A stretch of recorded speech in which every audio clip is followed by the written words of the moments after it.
Welcome to NTD Evening News. Our top story tonight, President Trump turning American energy into a geopolitical weapon. His warning for Iran and his administration's plan to squeeze the Chinese regime's influence out of Venezuela, Mariotsu, and the White House. Protests erupt again in Australia during the Israeli president's visit to the country. In another development, the U.S. military withdraws from a base in Syria, handing over the keys to the new Syrian government. Jason Perry with the update. Today's show host Savannah Guthrie this morning posting a video that pays tribute to her mother. Meanwhile, a new surveillance video possibly linked to the Nancy Guthrie case. Arnie Richards has the latest. ICE is ending its surge in Minnesota. Border czar Tom Homan announcing the main reasons for the move. Jason Blair reports.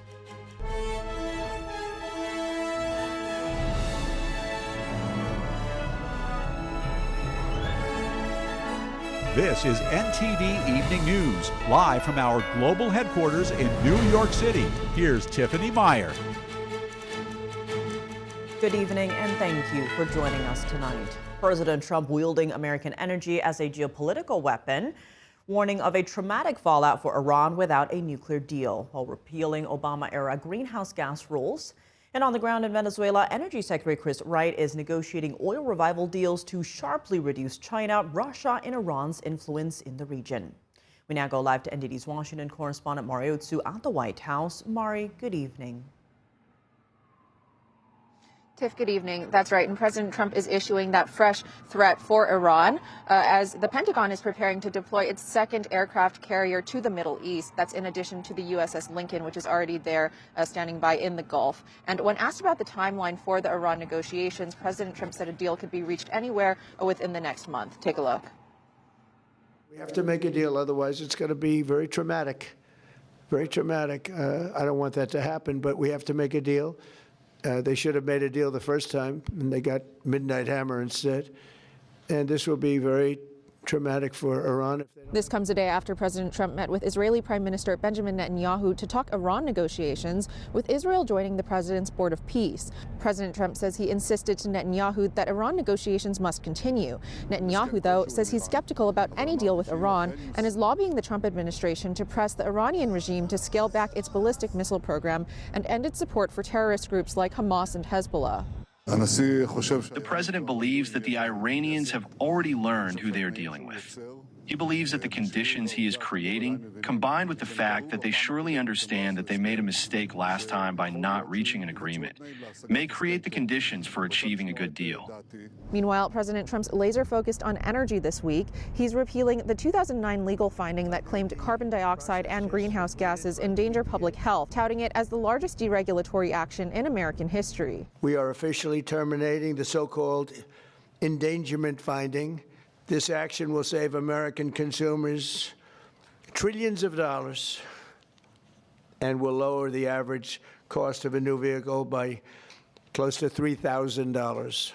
And as he directs the Pentagon to power military operations with domestic coal, President Trump says communist Cuba is in, quote, big trouble. That's as Mexico sends humanitarian aid to Cuba, which is crippled by severe oil shortages. The Trump administration last month ousted Maduro, cut off Venezuela's subsidized oil lifeline to Cuba, and threatened tariffs on any nation supplying oil to the island. President Trump now celebrates the relationship between Venezuela and the U.S. as Energy Secretary Chris Wright negotiates oil revival deals there, touting how the administration is strategically using its energy policy to dismantle anti-Western regimes. One of the problems in Venezuela, as you point out, is the huge presence of China, of Russia, of Iran. Hezbollah and Hamas North American headquarters are here in Venezuela. We want it to be open to less corrupt, honest American, Western American allies for business. We need to get our adversaries, particularly their nefarious activities, out of our hemisphere. The influence of China and Russia and Iran that has been very large in Venezuela will become very small. Energy Secretary Chris Wright's three-day trip to Venezuela follows a $2 billion oil supply deal between the U.S. and Venezuela and a $100 billion reconstruction plan for Venezuela's oil infrastructure, which was promoted by President Trump. Tiff, back to you. All right, Mari, thank you. Israel's president was once again met by protesters during his trip to Australia, where he honored the victims of a terrorist attack. In another development, the U.S. military withdrew its troops from a base in Syria and handed the keys to the new Syrian government. NTD's Jason Perry has the update.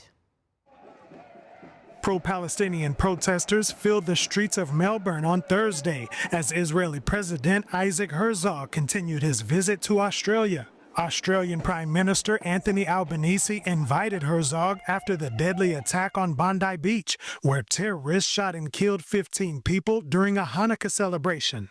However, thousands of Australians protested his visit and voiced their frustrations over Israel's actions during its war against Hamas terrorists in the Gaza Strip.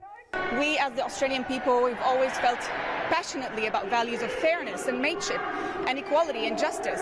And we're here today to send a very clear message that our government sits in complete isolation to the people. The protests didn't stop Herzog from speaking to the Jewish community in Melbourne.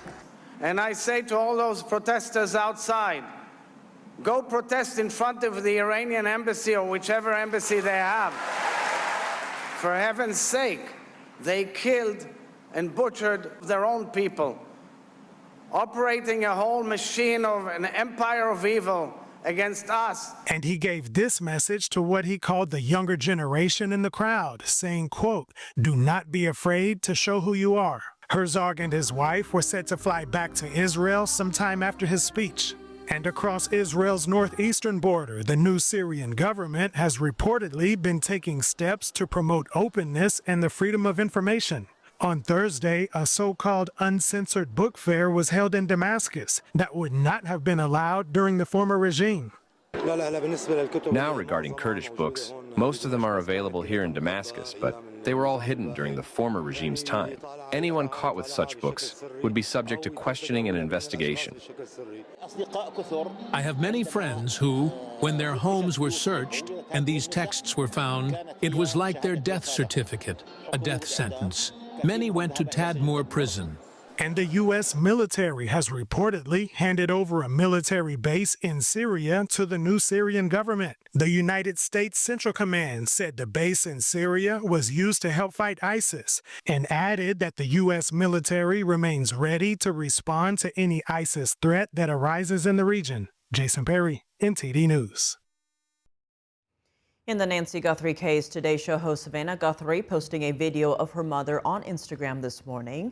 Meanwhile, a new surveillance video recorded 5 miles from Nancy Guthrie's home has surfaced, and it may have caught the FBI's attention.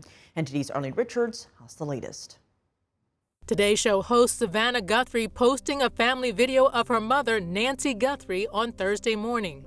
Next to the video, she says, "We will never give up on her. Thank you for your prayers and hope." Later in the day, some new developments. Media outlet TMZ posting another surveillance video Thursday afternoon. This video was shot at 1:52 in the morning at a home 5 miles from Nancy Guthrie's house. TMZ founder and host Harvey Levin says the man in the video, who's wearing a backpack, looks strikingly similar to the one seen in the original doorbell cam video. On Wednesday, authorities released surveillance footage of a man wearing a mask and backpack standing outside of Nancy Guthrie's front door on the day of her disappearance. The individual appeared to be tampering with the doorbell camera. Levin says the new video is on the FBI's radar, but makes clear, "We don't know this is the kidnapper." In a separate post on Thursday, Levin says he received a second email from the man who claims to know the identity of Nancy Guthrie's kidnapper. Levin said TMZ received the first email on Wednesday from a person saying he would reveal who the kidnapper is if he gets one Bitcoin, which is currently just over $65,000. But so far, no money has been deposited. He sent us this other email complaining that he is not being taken seriously. In other updates Thursday, the Pima County Sheriff's Office posting 2 messages. One asking for any video showing suspicious activity from January 1st to February 2nd, 2026, within 2 miles of an intersection near the Guthrie home. And the other again stating that their offices will not be scheduling any news briefings unless a significant development occurs. It's the 4th time in about a week that the sheriff has declined to be interviewed. Authorities have been searching for Nancy Guthrie for 12 days. Local residents have put up yellow ribbons and signs that say, "Bring her home." Arlene Richards, NTD News. The ICE surge in Minnesota is coming to an end. Border Czar Tom Homan cites the operation's great success with 4,000 arrests and over 3,000 missing unaccompanied children found, as well as a greater cooperation with state and local officials. NTD correspondent Jason Blair has more.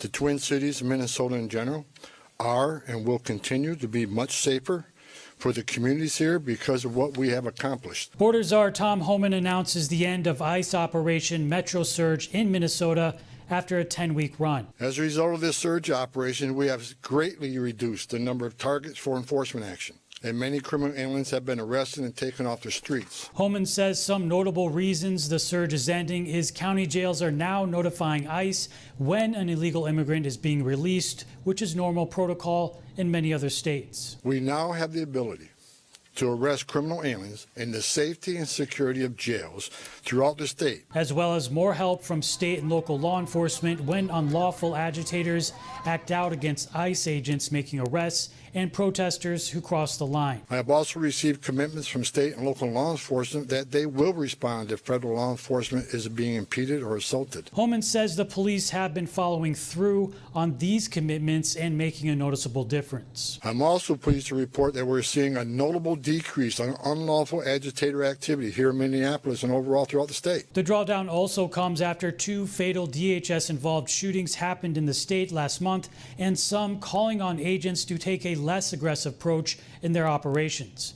Minnesota Governor Tim Walz responded to Homan's announcement, saying, "The long road to recovery starts now. The impact on our economy, our schools, and our people's lives won't be reversed overnight." And Homan says along with over 4,000 illegal immigrants being arrested, 3,364 unaccompanied children who went missing after crossing the border have been located in the state. That's because the leadership of President Trump, these children were located. The Border Czar says a significant drawdown of agents has already been underway this week and will continue into next week. Then command will go back to the local field office and ICE will operate as it normally does before the surge happened. However, extra personnel investigating fraud and unlawful agitator activity will remain, as well as a small footprint to make sure agitator activity continues to decline and local law enforcement continue to help. I cannot remove law enforcement personnel while violence poses serious risk to our officers. I will not leave my officers in that position. Tom Homan says he'll remain in the state a little longer to oversee the drawdown. Jason Blair, NTD News. At a Senate hearing today, Minnesota Attorney General Keith Ellison faced sharp questioning over immigration enforcement, protests, and public safety in his state. And federal officials described how ICE agents are facing violence and a lack of cooperation from local law enforcement. NTD's Chris Bob reports.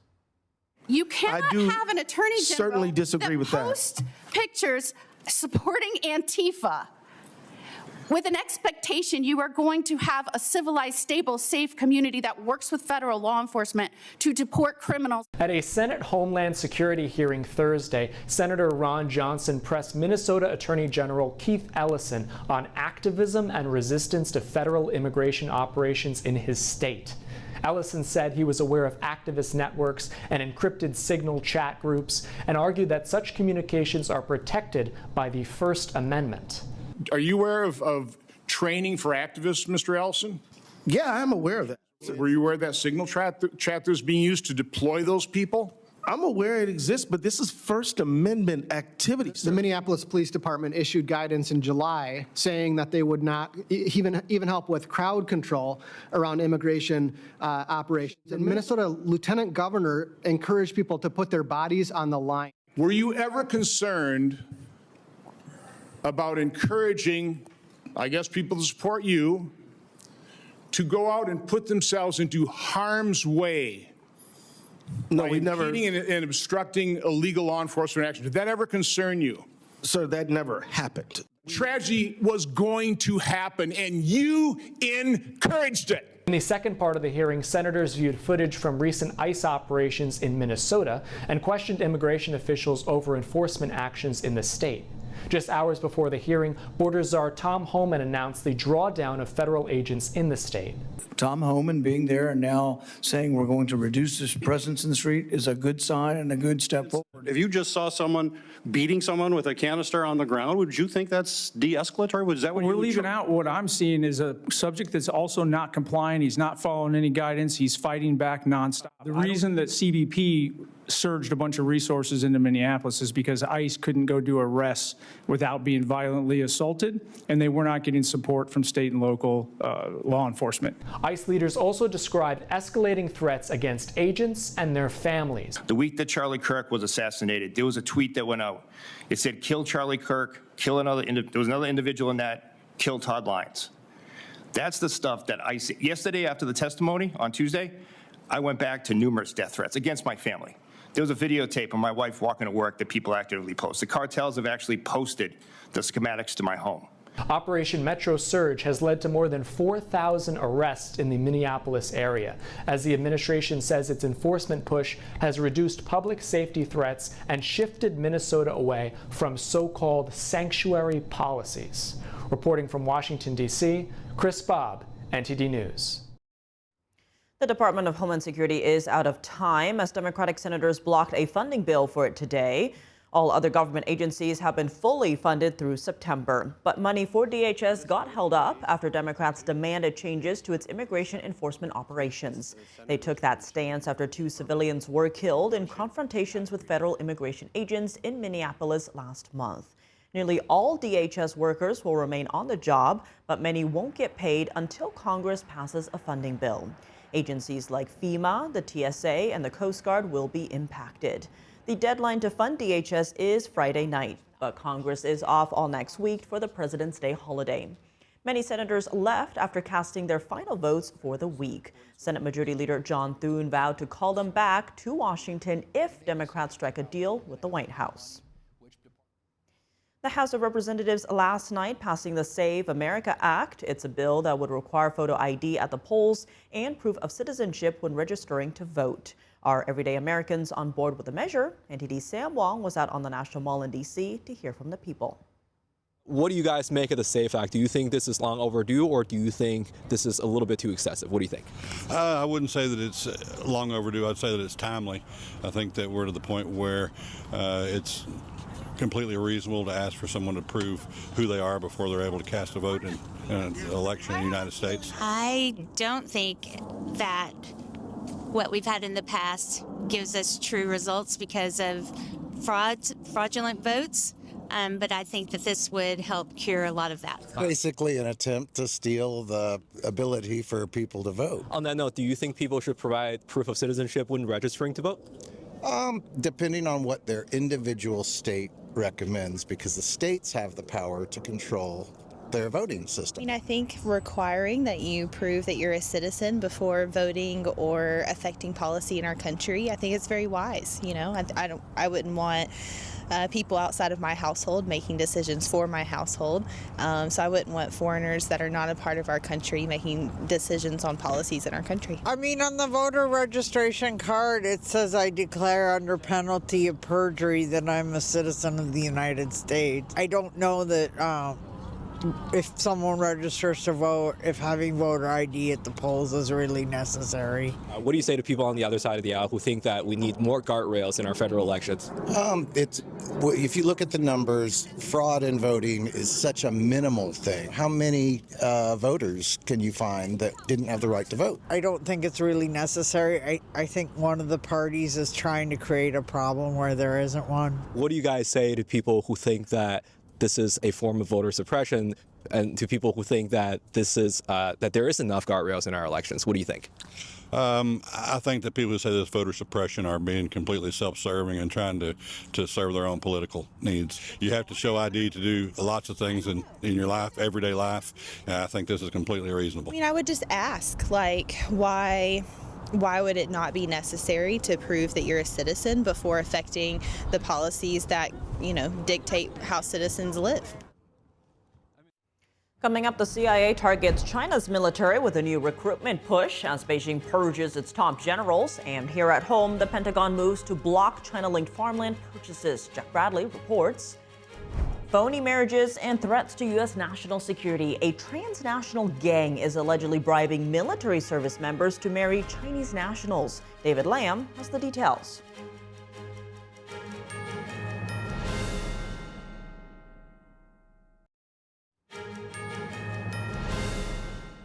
Welcome back. I'm Tiffany Meyer. The CIA is now openly trying to recruit Chinese military officers as informants. This comes just weeks after Beijing purged its top generals. NTD's Washington correspondent Jack Bradley has more. The CIA publishing a new video for members of the Chinese military, seeking to turn them into informants. That's as the Chinese Communist Party has been removing dozens of its top military officers and placing them under investigation for over the past few months. Just weeks ago, 2 top commanders were removed, even including Xi Jinping's second-in-command. Look, if you're an officer in China right now, it may not have the most job security, and the CIA appears to be capitalizing on this with its new video showing a disillusioned mid-level Chinese officer and how he's fed up with the party. 但现在这些谎言壁垒逐渐坍塌，最后留下给我们的就是收拾残局。任何有领导能力的人必定遭受忌惮，被无情绞杀。我不能让这些狂人来塑造我女儿未来的世界。 The video leaves a secure contact number to get in touch with the CIA. It's part of the agency's broader effort that started last May of sending videos into mainland China with instructions on how to securely contact U.S. intelligence. The way to counter China is to go on offense. A lot of the people in China are not happy with what's happening. And they can be, great sources of intelligence for us. We'll have more people inside, behind China's Great Wall. Meanwhile, the Pentagon is teaming up with the Department of Agriculture to crack down on Chinese companies purchasing U.S. farmland unusually close to sensitive military sites. Shortly after 9/11, U.S. forces in Afghanistan uncovered al-Qaeda training manuals that specifically targeted America's agriculture. China alone owns 265,000 acres of American agricultural land. On top of concerns of espionage, officials say it's also about protecting the food supply. Under the new agreement, the Pentagon will coordinate with the USDA scientists to identify and stop these threats. They say adversaries don't just target the battlefields, they target systems that feed and sustain the country. Reporting by Jack Bradley, NTD News.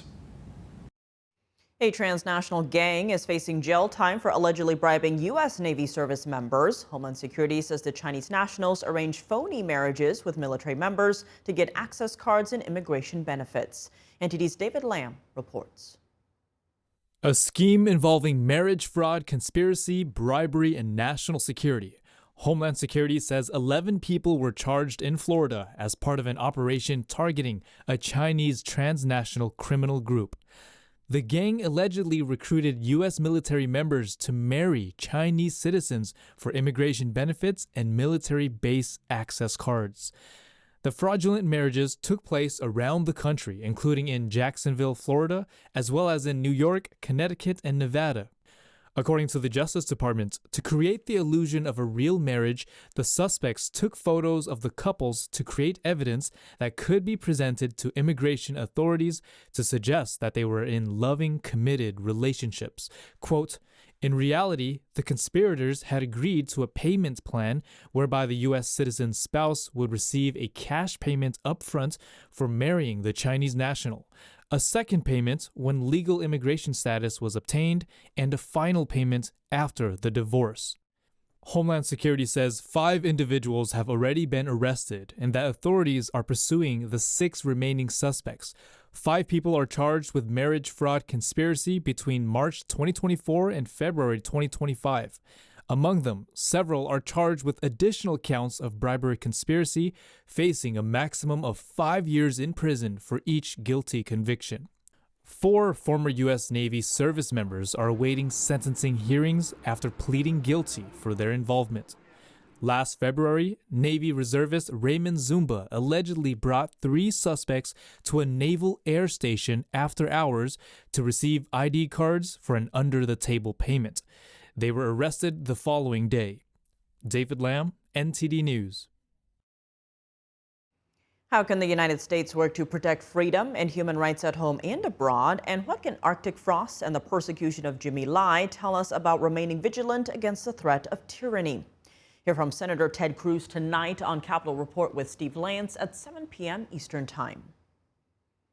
Coming up, an Obama-era decision by the EPA, known as the Endangerment finding, has served as the basis for regulating greenhouse gas emissions in the U.S., including the creation of vehicle emission standards and more. It was repealed today by the Trump administration. A panel of guests join us to discuss the impact of this decision. Instagram's top executive testified in Los Angeles in a major trial over teen safety and mental health. The case could shape how social media companies are held accountable nationwide. Christina Corona reports.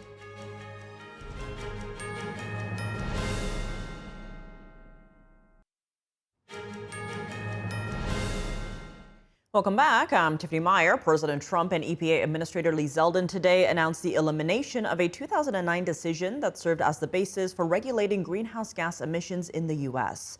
The decision, known as the Endangerment finding, was established under the Obama administration and declared that 6 gases, including carbon dioxide and methane, pose a danger to public health and contribute to climate change. Regulations based on that finding include vehicle emission standards, the Clean Power Plan, and other limits on methane, oil, and gas. Joining us now to discuss the repeal of this finding are 2 fantastic guests. Former Trump EPA transition team member Steve Malloy.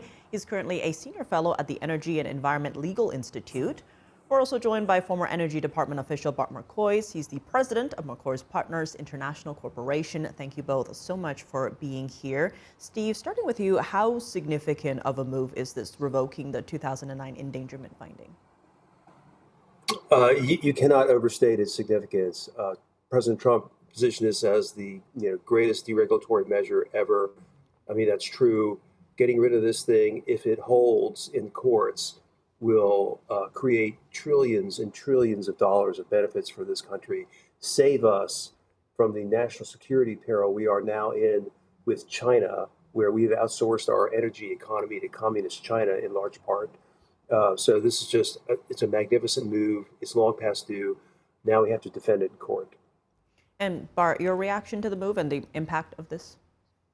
Steve's absolutely right. And it's important that he mentioned China, because this finding underpinned the entire climate change agenda. It underpinned a switch from calling it global warming to calling it climate change, and to going to the Green New Deal and green power generation.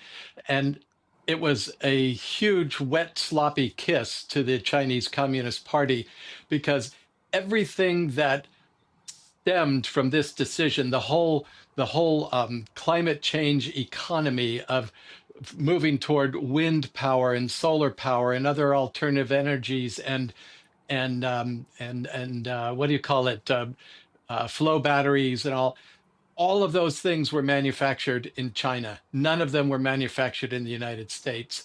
And it went away from coal, gas, and oil that the United States has been blessed with in abundance.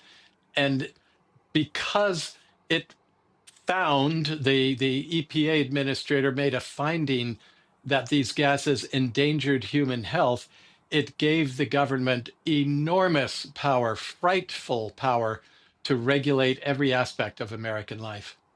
There's a lot to unpack here. Steve, first though, how could this play out in a state like California, and how will those changes trickle across the nation more broadly? Well, California is its own problem. The problem with California is that they tried to issue standards that they could nationalize. That has failed because with the EV mandate, for example, California wanted to nationalize that. President Trump and Congress ended that possibility. So California is always going to be crazy as long as it's run by Democrats. This is not really going to affect that. This is going to affect the rest of us. California has the highest gas prices, the highest energy prices. It's a lost cause as far as I'm concerned, but the rest of us are not. And so this will lower energy prices. This immediate rule will lower car prices. It will lower gas prices. It will allow for consumers to have more money that they can spend however they choose. the opportunity costs of climate change are going to be gained, not lost. So this is just a fantastic rule all around. And speaking of the rest of us, Bart, what are the immediate impacts we could see from this? Which industries will see the biggest changes? Well, I think you're also going to see not just car prices lowered, but you're going to see state emission standards changed, and you're not going to have older cars be kicked out of service so early anymore. You're going to see people able to hold on to their cars for a much longer period of time. And that's especially important for people who live at the bottom end of the economic scale. When I was a struggling teenager and working my way through college, I depended on being able to buy literally a car for $100, a car for $300. I wouldn't be allowed to drive a car like that today. It could never pass the emission standards. And so, and as far as other industries, the cement industry, the trucking industry, anything that depends on automotive things, anything that is carbon intensive, nearly every industry in America is going to feel an enormous weight lifted from their shoulders and released. I mean, it's like they've been trying to swim with bags of concrete tied to their wrists and their ankles. And Steve, the president of the New York-based Environmental Defense Fund said this action will only lead to more of this pollution, and that will lead to higher costs and real harms for American families. Your response to that? Yeah, first off, greenhouse gas emissions are not pollution. They're colorless, odorless. Carbon dioxide itself is plant food, essential for feeding the 8 billion people we have on the planet. Gas prices will come down. Car prices will come down. You know, the average age of a car on the road today is 12 years. In the 70s, it was 5 years. You know, if people turn over their cars more often, car prices will come down.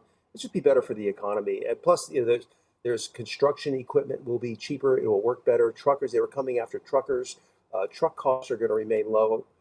So, I mean, this rule is just going to help our economy work. I mean, think back to the Biden climate rules and the inflation they caused and the destruction in our economy that happened then.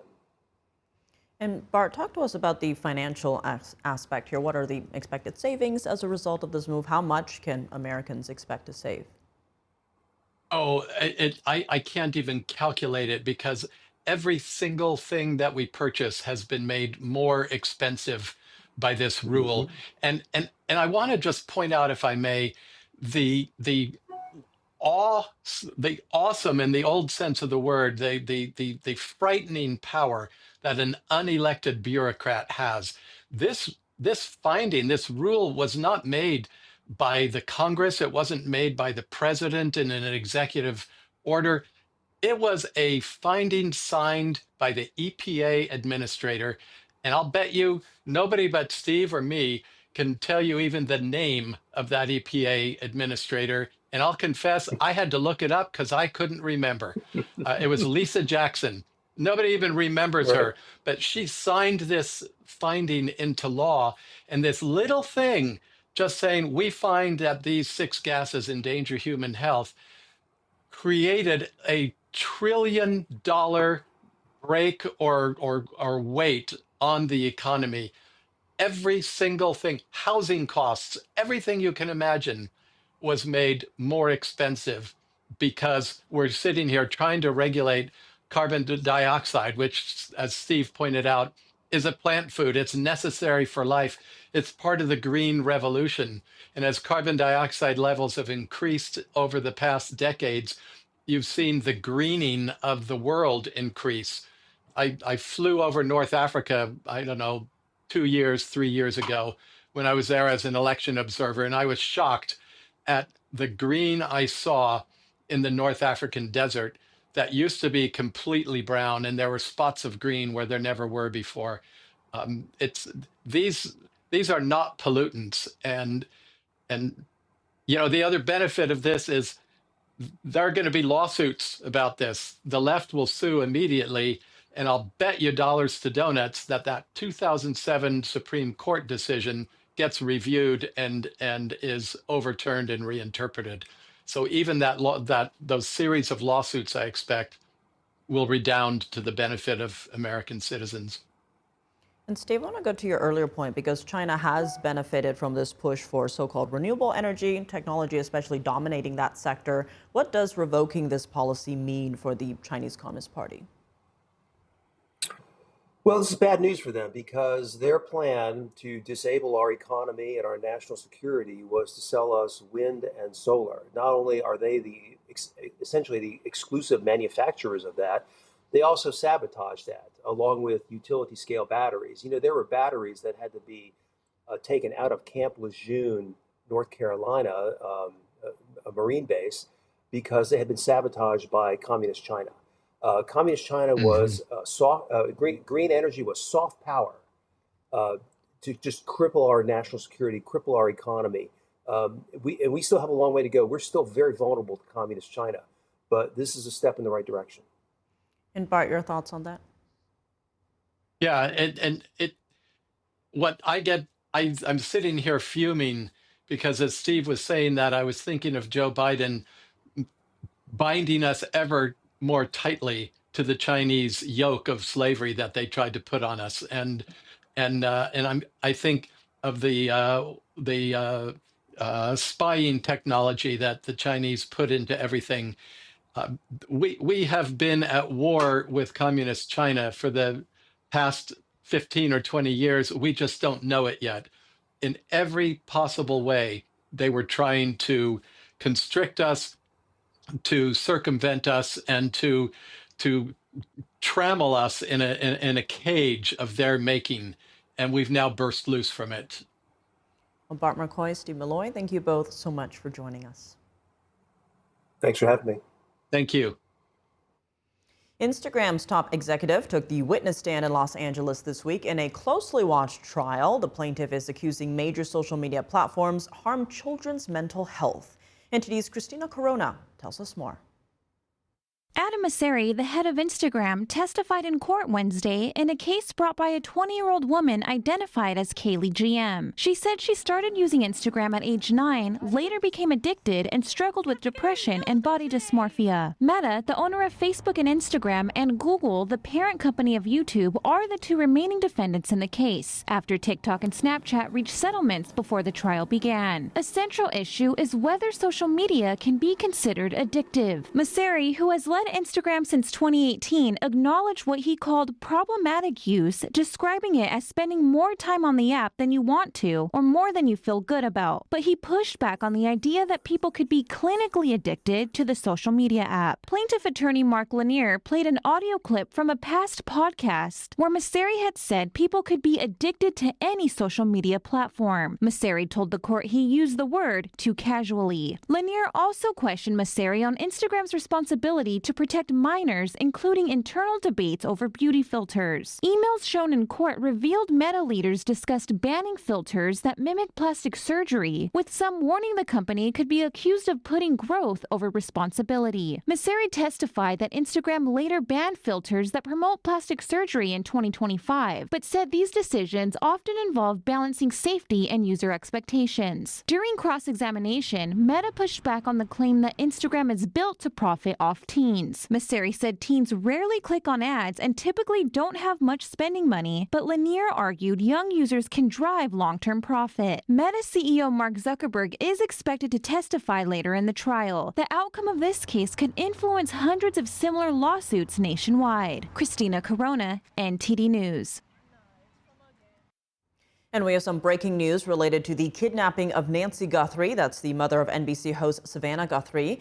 The FBI is increasing its reward up to $100,000 for information. It says the suspect is male, approximately 5'9" to 5'10", with an average build. In the doorbell video, he is wearing a black 25-liter Ozark Trail Hiker Pack backpack. The FBI is asking the public to call its tip line, 1-800-CALL-FBI, with more information to, quote, help us bring Nancy home. We'll keep you updated on this case as more information becomes available. Coming up at the Olympics, Team USA star Chloe Kim aims for a third straight gold in snowboarding, while the men's hockey team looks to start off with a win. Dave Martin joins us to discuss.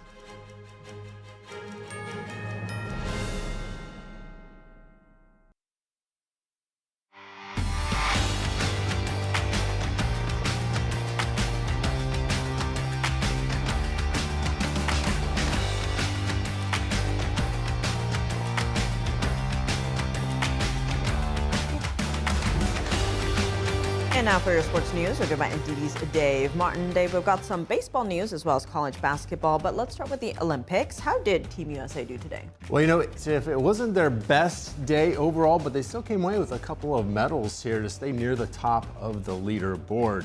Now, first off, Jessie Diggins took bronze in the women's cross-country 10-kilometer race, despite dealing with a very painful bruised ribs injury. Now, this is her 4th career Olympic medal, so big congratulations to her there. You can see her exhausted there on the screen. Now, also today in the women's snowboard half-pipe competition, Chloe Kim took silver. Now, she was the 2-time gold medal champion heading into these games. Unfortunately, she suffered a shoulder injury about a month ago that's soon going to require surgery. Still did very well, though, despite that. So big congratulations to her as well. So the U.S. got a pair of medals out of 9 medaling events today. And look at the leaderboard here. Norway still on top with those 7 golds. They've got 14 medals overall, which is tied with the USA for the second most. Italy with 17 medals overall with the most, but they are just behind Norway in total golds there. I got to tell you though, that women's cross-country race, Tiff, I mean, that is looks like one of the most exhausting races you could do. Up and down the mountain on those skis, it's not like the straight line that I was thinking it would be. As soon as they each reaches the finish line, I mean, they just collapse in exhaustion. It's true Olympic spirit right there, right? All right. Very impressive. Sounds intense. I was impressed. Elsewhere at the games, Team USA men's hockey squad played their first match today, beating Latvia. What are expectations for this team? Yeah, expectations here are pretty high. I would say for the U.S. team, probably to at least get a medal here. Now, they, along with Canada and Sweden, probably are the favorites. That the U.S. team had a good showing at last year's 4 Nations face-off. You remember they faced Canada twice, 2 very competitive games. U.S. split them, but Canada won the one for the final, so they won it there. This time around, though, these Olympics, we have NHL players playing for the first time in a dozen years. The U.S. has a very NHL-dominated team. Probably have the best goaltending group, starring Connor Hellebuck, who's been named the NHL's best goaltender 2 straight years and 3 times overall. But the U.S., they have not medaled since 2010. If you remember, that was the year they took silver after that heartbreaking gold medal game loss, overtime loss, that was, to Canada there in the gold medal game. Now, meanwhile, they have not actually gone gold since 1980. Meanwhile, the women's hockey team plays in the quarterfinals starting tomorrow. Women's team has finished, they've at least got a medal in 7 straight Olympics. And again, in there, it almost always comes down to U.S. versus Canada. 6 of the 7 women's Olympic events have come down to a gold medal game, U.S. versus Canada. Canada has got them 4 of those 6 times. So all right, they're good at hockey. Good luck to Team USA. Yeah. Moving to college basketball news, though, the North Carolina Tar Heels announced that freshman star Caleb Wilson suffered a fractured hand in Tuesday's loss to Miami. Have they announced how long he'll be out? Yeah, no timetable yet, actually. Now, this is his left hand, which is his non-shooting hand, but of course, you still use both hands a fair amount in basketball anyway, but this is a huge loss for the Tar Heels. Wilson is a 6'10" forward. He leads the team in both scoring and rebounding, averaging about 20 points, 9 rebounds a game. He leads the nation with 66 dunks in the season. He's really a projected top 5 pick should he come out for the NBA this summer. We'll have to see. Now, apparently, he was injured in the first half of Tuesday's loss to Miami. He didn't check out of the game until, though, in the second half, Carolina ended up losing that game 75-66. Tar Heels right now, they are 19-5 overall, ranked 11th in the country. Fortunately for them, 4 of their next 5 games are against unranked opponents starting Saturday when they host Pittsburgh. All right, well, shifting gears to Major League Baseball, the Philadelphia Phillies have released 2-time All-Star Nick Castellanos, who's expected to take his place in the outfield. Yeah, it looks like it's going to be Adolis Garcia, who they just signed in free agency about a month ago. Garcia had just played for Texas. Now, regarding Castellanos, after he was released today, he addressed his benching in a game last season. This is in September. He said he was pulled for a defensive replacement in a game in Miami last September. He then brought a beer into the dugout to complain to the manager about team rules. but he said teammates confiscated the beer before he could take a sip. He then thanked his teammates for doing so. He was benched the next game, though, by the team. Now, meanwhile, Castellanos still owed $20 million for the upcoming season, minus whatever another team who signs him would actually pay for him, assuming someone signs him. I would think he's too good not to be. But he's still a very good right-handed power hitter, much like Adolis Garcia. Now, meanwhile, the team said they wanted to address the situation with Castellanos before their first full squad spring training workout, which will be on Monday. So I'm sure you're looking forward to the upcoming start of the baseball season here, Tiff. Maybe about 6 weeks away. All right. Yeah. Well, on that note, Dave, as always, thanks for joining us. Thank you, Tiff. And that's all for today's news. For round-the-clock coverage, visit us at ntd.com/live or download our NTD app. Thanks for tuning in. I'm Tiffany Meyer. Good night.